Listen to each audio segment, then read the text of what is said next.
Well, here we are again, and we missed you last week. That's weird to say because, we can't see them necessarily, but our one fan did come up to us and say, "Hey, I missed you guys." Yeah, that was very sweet. Mm-hmm. Last week, I was so thankful for the opportunity to get away for a day or two and just to do something I haven't done very much of, and that is just the discipline of silence with an attempt at solitude, and it was very rewarding.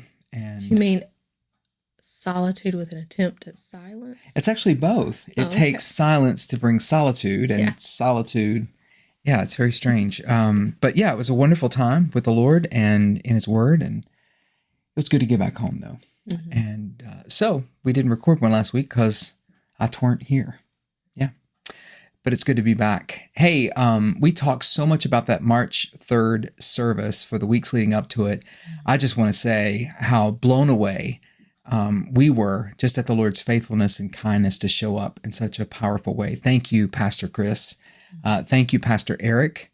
Thank you, Laura, for coming down with Eric. And thank you so much, everybody. Matt, that came and played for us, and all of the love that went in. Lisa for the food prep, and so much love. And Lindsay for all the design. Lenny for taking people around. Yes.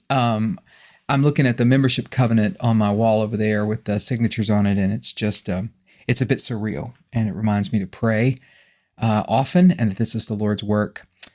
We started 1 John last week, and I've been looking forward to getting to a book of the Bible.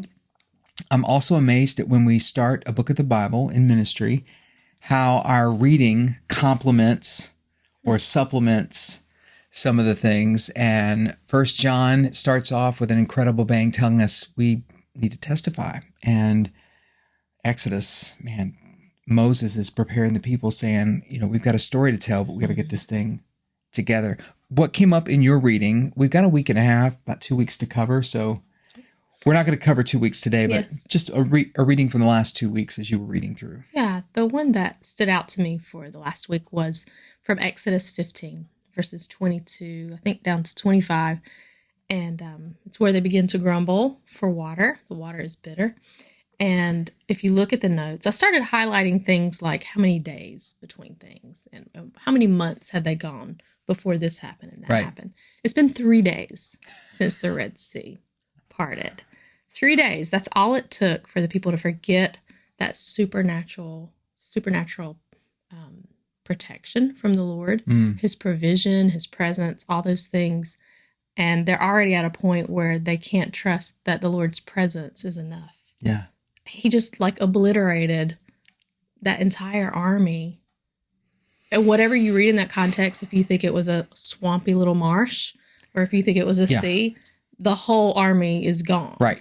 So however he did it, he did it big. Yeah. And they're already complaining because they're like, we should have just died in Egypt. Remarkable. It is remarkable. But also makes me think you go forward a little bit and you see Jethro. He approaches. And that was something I never really paid attention to in the story before, the narrative, that Jethro is bringing Moses' family, essentially, for whatever reason they weren't with him at some part. And he's, Jethro and Moses' family weren't there for the Red Sea crossing and parting. And yet Jethro hears. It's enough for him to begin worshiping God, the true God, and to offer sacrifices. And he wasn't even there for it. It's just the testimony that is sufficient for him. And yet you have these people who witnessed this grace. Who lived it. Lived it. And they're grumbling 3 days later.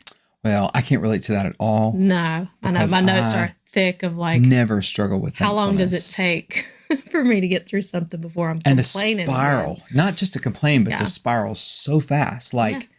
Now let's be honest, it's 3 days without water. Yeah, so that's not a small thing, but 3 days without water is nothing like the years in captivity and bondage they've just been delivered from. And they go, I wish we'd have died there. You go wait, whoa. And their memory is different. Remember how their memory is different? We had meat to eat all the time. So wonderful. We grilled out every night. It was barbecue night. I had the nicest grill. Yeah, they were remembering things differently. Yeah. A current crisis causes us to remember things differently and skews our vision of God and the truth and reality for what it is. It can do that if we're not careful. On the heels of that, I believe, well, actually before that, yeah, so you're on the heels of what I did in Exodus 13:3. They're just coming out, and Moses tells the people in Exodus 13:3, he says, "Remember this day in which you came out from Egypt, out of the house of slavery? For by a strong hand the Lord brought you out of this place. No leavened bread shall be eaten." So he's making the feast of unleavened bread, and he's calling the people of God to remember, and he's telling them, remember, it was the Lord's hand that did this. Remember that you were slaves. They forget just a few minutes ago, but remember it was the Lord's hand. You were slaves. You came out. You were in it, but now you've come out. And then he says, let's commemorate this. It's interesting there's no verse break there, because if I'm a translator, I'm probably breaking the verse like, this is really good, and then the unleavened bread part, let's put that in the next section. But it does complete the thought. We're going to commemorate this, watch this, by denying the flesh and celebrating the faithfulness of God. Nothing wrong with leavened bread, but it was used as an illustration to show just how subtle the Pharaoh system could creep back in. And I said it's probably a good thing to regularly remember what, when, and how the Lord delivered us from the house of slavery by his strong hand. In fact, they were nail-pierced hands. To remember is one thing, to recall, and then to tell somebody, to share that story. And would you think that's why these songs that we come across every so now, and then especially here, when they cross and they have that big long song and they're just recounting? Yeah, that was how they told their testimonies. That was their oral narration there. Martin Luther used songs to teach theology because people just remember things you sing. You played that, you've been listening to that For Him podcast. Yeah. And some of the tracks, and then you've been playing a lot of 90s CCM that we were listening to back in the day. That was right after I got saved. And so when some of that music came into my life, and so our kids don't know any of these songs. They do now. Oh, yeah. Because we've been singing them loud all throughout the house. So listen, don't let the enemy mess with your memory. Remember what the Lord has done. Remember that God is faithful. Remember, I believe it's Brother Jeremy Rose does a great series regularly, and he says, remember that God is good, God is great, he's glorious, and he's gracious. And because of those things, we don't have to be afraid. We don't have to prove ourselves. We just have to lean into who he is. And that's the God that we serve, the same God that delivered Israel from the hand of the enemy. Great time in Exodus. We've got a lot more in Exodus to cover. Hey, if you're not using the Dwell app, we have opportunity for you to do that online. So we encourage you to use the Dwell app. How does it help you? Well, it's a good little clicker, right? To know what reading you're on. Sometimes I do enjoy listening to it either before or after I actually do the reading. So Pastor Eric, that was with us, he listens to it while he's reading. Oh, yes, that's right. So he puts on his headphones because of the way his mind works. Geniuses do stuff like that. Eric, if you're watching. But I walked in at one of our PAC meetings, and I had already done my reading. I'm sorry.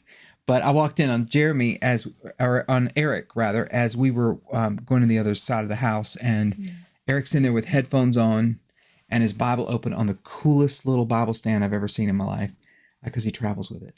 And he was looking at it and reading, and he took it off and he said, I'm just doing my reading. I said, it's okay. He puts it back on. And then I remembered he listens while he reads. It just helps him engage more senses. One of the things I'd like to start incorporating into our services, not every week, but on a regular basis, would be testimonies. Tell me about your experience. Why do you think that's important? Because we've talked about it. Well, remembering testimonies, sometimes you think you know someone and you see where they are at this moment and you think, wow, they must not have anything hard. They can't relate to me. I can't relate to them. And in actuality, they may be sitting there quietly and have endured so much that you're not. I remember a lady who used to do something special for you around Christmas when we were going through cancer. And she would give you gifts. And I didn't know for years. I thought she was just sweet on you. Just an older lady that was sweet on you. And that was fine. And then later I found out how death had touched her family so intimately. And she just kind of wanted to take care of you. But we don't know these things if we don't share these things, if we don't ask. Yeah. And church, on our church gatherings, it's a great place, a great opportunity to do that, to share one another's stories. It's not, I used to say like open mic at the Apollo. I may need to update my reference. I don't know. I don't think anybody knows what that is. Anyway, it's not open mic night necessarily, but it's an opportunity for you to share. Like this Sunday, I'm still praying through trying to reach out to somebody who'll talk about forgiveness and what it means to kind of walk in forgiveness, because that's what the text is about. Hey, one other quick announcement. We celebrate life every month as a regular part of our culture, and I thought you did such a great job announcing it Sunday. I'm going to let you do it again. Oh, okay. So, yes, we want to celebrate life regularly, and sometimes we'll do that for people that we don't know, right? That it's our role to care for them and to be those hands and feet. And sometimes, not as often at this point, we're going to get to celebrate life within our own community. And we have a young couple with a baby that they're all familiar with. Yep. Can I say that? I don't know if I can say their names. Josh and Rachel and baby Amelia. They've been with us for some time, and we would love to share that love on their family. And so you're going to bring gifts. Look at the special link, and you can find some things there if that helps you. Yep. Well, this has been a delight. It's so good to be back at it. We appreciate you letting us with the new set here, Brent. I'm just kidding. It's just where my desk is. We just didn't want to sit. We noticed in the video that our knees looked like they were this big and our heads very strange. So here we are, right here. Good to have you in the office. All the way to the office. Yeah, in the basement. Well, God bless you. We'll see you Sunday, Lord willing, as we continue in 1 John chapter 1. We pick up in verses 5 of chapter 1, and we'll go all the way to chapter 2, verse 2 this Sunday as we talk about walking in the light of God's forgiveness. God bless you. We'll see you Sunday.